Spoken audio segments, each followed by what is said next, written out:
Congressional Reconstruction. How did Congress restore unity?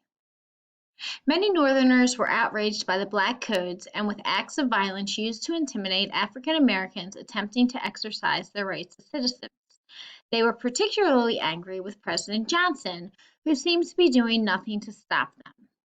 Crowds of people who supported equal rights harassed the president as he gave speeches.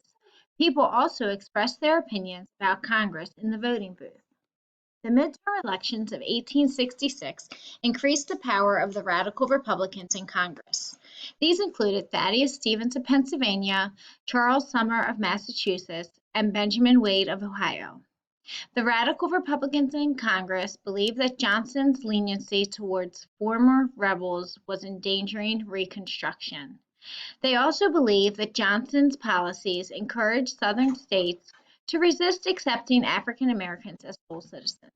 The radicals began to vocally oppose Johnson's policies. They vowed to protect African Americans from violence and to control Southern resistance to political and social change.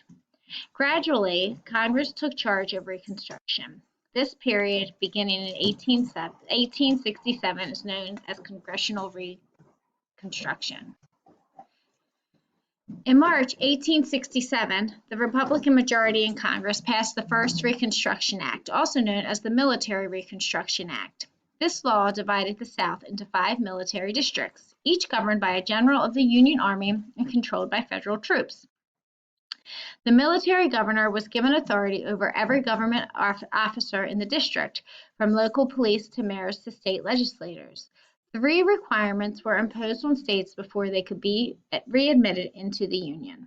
They had to enact a new constitution to be approved by Congress, they had to guarantee African American men the right to vote, and they had to ratify the 14th Amendment.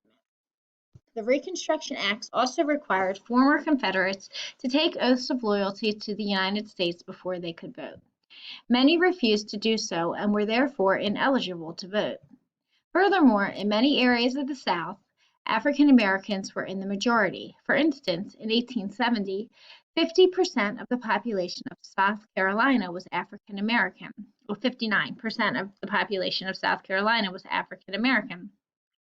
By September 1867, more African Americans than whites were registered to vote in 5 southern states: Alabama, Florida, Louisiana, Mississippi, and South Carolina. Then Congress went a step further to ensure that all states, including those in the North, granted African American men suffrage.